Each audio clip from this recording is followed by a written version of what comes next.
hanggang ngayon, OVP pa lang din ang papadrug test. I wonder why. Last question, please. No, hindi ako tao na nagpapaareglo. Tsaka hindi ako tao na nabibili ng pera. Ma'am, are you a threat now to national security? Am I a threat to national security? What they are doing to me is a threat. Sagot ko yan sa NSC. Mamaya, bukas. Ma'am, may nabanggit Diba? kayo na bibinigay sa inyo sobre si First Lady ni Sara Neta Marcos. Para saan ba yun? Purpose ng millions na yun? Yes, sabi? I'm waiting for that question to come up in the committee hearing. So let's wait for that question to come up in the committee hearing. Yes, I'm free on Friday. Tomorrow I'll be in Basilan, and then Thursday I'll be in Lingayen, Pangasinan, and then Friday I'm free. So you're ready to answer all their questions now? I will answer my questions because I need to be there to help the other OVP personnel. They have expressed that they feel safer and they feel more comfortable if I am with them. But I will not be recognized if I don't take my oath. So I am forced to take my oath and answer questions under oath because I cannot take care of the OVP personnel. But for example, to explain how 125 million pesos were spent within a matter of 11 days, or they have questions about acknowledgement receipts, will you explain all those or answer all those questions? Isn't it that they've been asking those questions from the resource persons, from COA, from the OVP personnel? So why will I answer again? I already answered when we sent our answers to the Commission on Audit. It was clear there. In fact, ayoko naman kasi mag-discuss ng CF ba, but in fact, the 125 confidential funds had a notice of disallowance, but not the entire amount. Let's make that clear.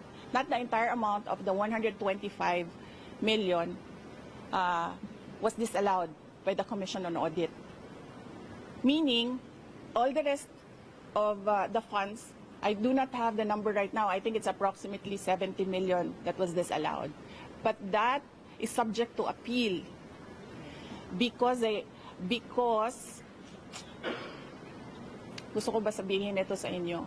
Dahil during the discussion, I was telling the lawyer to submit a document.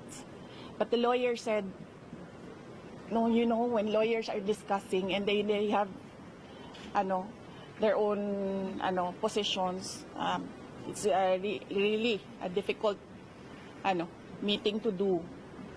I said to submit, and then the other lawyer said, do not submit.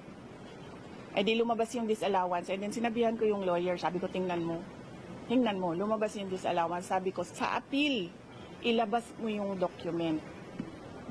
Ma'am, si Colonel Lachica and Colonel Nolasco na nabanggit ko naman. Wait lang ha, so tapusin ko lang. And then, so cleared na yon. The first, second, and third quarters, undergoing audit.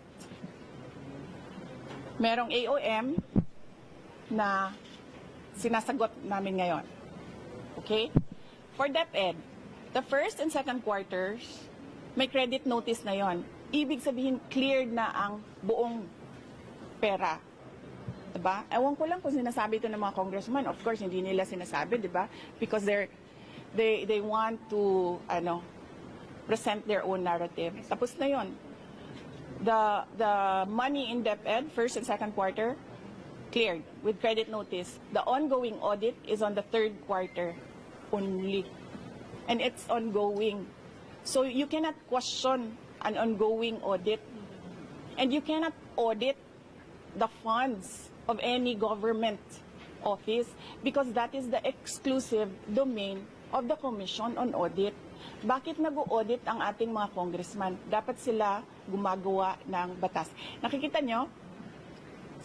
Sinasabi na nila ngayon, in the proper time, we will legislate. Kasi sinasabi namin where is the proposed legislation? Hinahanap namin. So ngayon, dinadagdag na nila yon.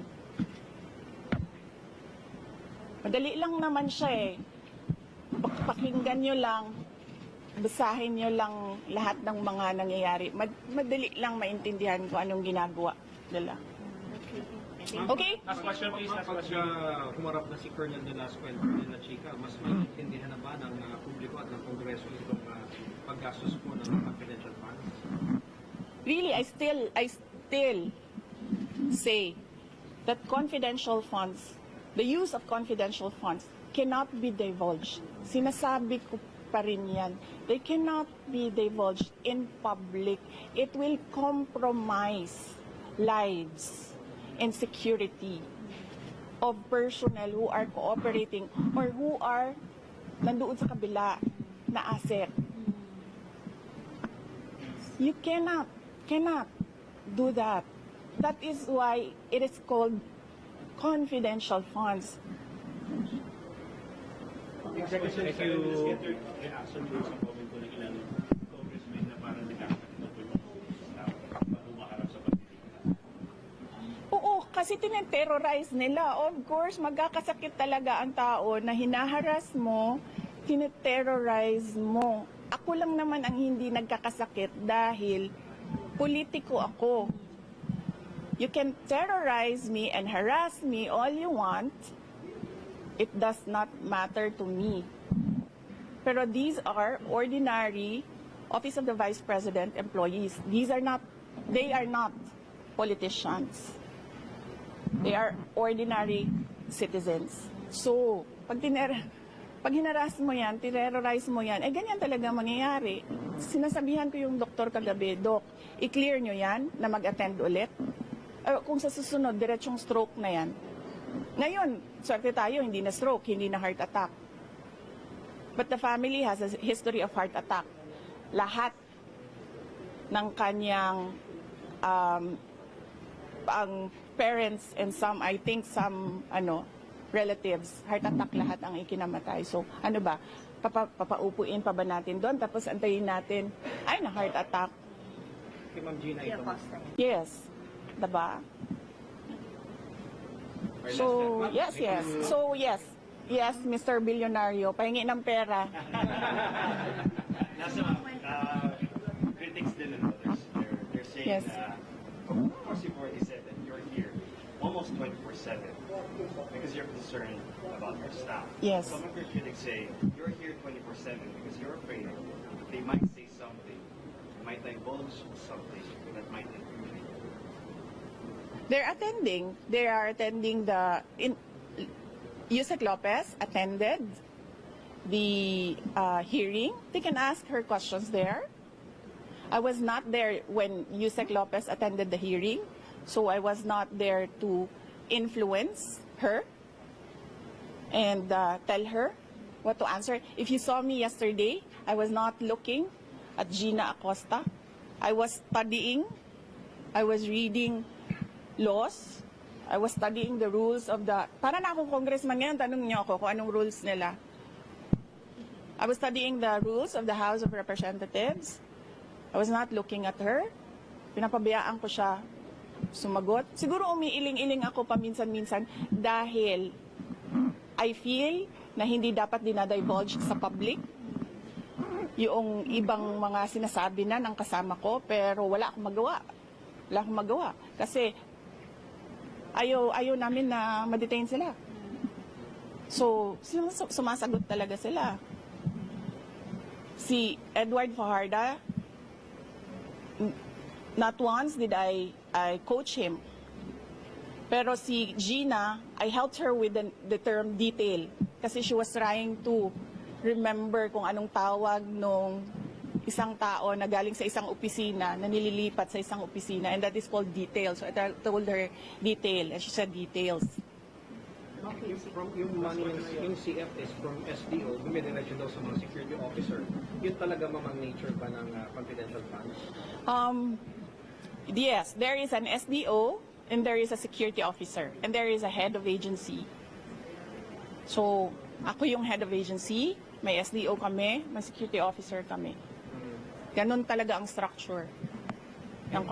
Again, sinabi ko ito sa mga, wala kasing mainstream noon ba? Again, so alam natin lahat ng Halikan ko na yung news. Po yung may... Mike, please. Ayoko itong pula.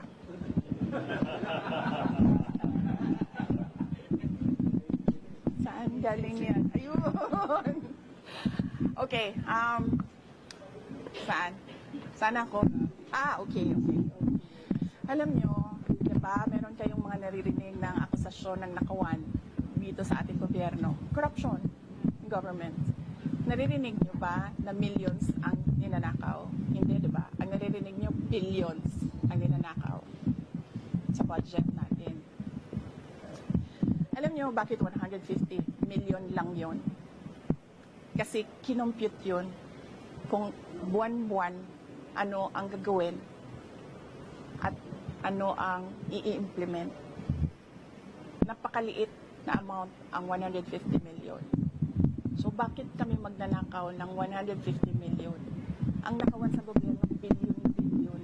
Ginamit yun sa trabaho. Bakit 125 plus 500 lang yung sa Office of the Vice President? Kasi kinompute yun. Buwan-buwan. Ang problem sa 125, binigay siya sa amin December na. And the requirement in government offices, you have to utilize money before December 31, before the end of the year. So ang ginawa, lahat ng preps, in-implement. Diba? And as I said, government offices disburse millions, billions in a day. Sa DepEd, nagdi-disperse kami. Nagdi-disperse. Pumipirma kami ng cheque. Multi-million. Kung i-total mo ang mga checks araw-araw na nalalabas sa DepEd, billions. Nagbabayad kami, nagbabayad. So, bakit nila kine-question yung pagbabayad ng millions in a day? And that is, part of work of government offices to disburse money every day and pay obligations. Ginamit yun sa trabaho. Pinipilit lang talaga. Dalawa na ang maro ko. Si Marisol at si GC. Tama na. Anong oras na? Oo, kasi alauna na, and I have to be back tonight. Ayaw nila ng gabi. Na ano sila sa gabi. Ma'am, basta yung promise Yes. na listahan mo, ma'am. But tomorrow, balikan ako sa Basilan. I leave in the early morning. Yes, leave early morning. And then, balik ako sa gabi. Oo. May flights naman. Si Yusek Lopez. Nandiyan mama niya. Kasi Tsaka nandyan yung lawyers niya. And ayoko makipag-usap sa mga abogado kasi lahat ng mga abogado, pag nag-uusap-usap sila, magaling lahat ba? Diba? Lahat sila, ako yung magaling. So, parang ayoko sumali sa legal discussion. Ma'am, gaano kahabang listahan ng mga threats sa'yo? Can you... Or sit down daw, sabi ni JC. Yung tayo, JC, pag ako nagtatanong, ma'am, may papaalam kami. Ma'am, kami stay here kasi pinag ko si Bobby sa araw. Talaga kami. Sabi ko sinong PMM kami. Nakakapagsasabi ko sa ibang piso. Uy, hindi. Dito lang kami sa gitna. Pero kung ako masusunod dito sila. Ma'am, please, kasi ang init talaga, ma'am, kami. All the time, wala kaming sunblock, only yan meron. Ma'am, kasi all the time, the cameras are really there para just in case merong Okay. So, sandali lang. Let me just at least. Okay, wait lang. Pag muna natin, ang reason nila is nakakaabal lang kayo sa payment. Sa taas. Sige. So, kung Wala na. kung hindi lang kami sila, papayag kasi nga, primordial yung patient care eh. It is primordial for them kasi sila yung nag-aalaga ng pasyente. Pwede ba kami mag-negotiate ng test sa kanila? Kami lang mag-provide. Is it better? Tent na lang. Mag-ano kami ng tent. Kasi double tent lang natin para dalawa yung Mark, ano eh.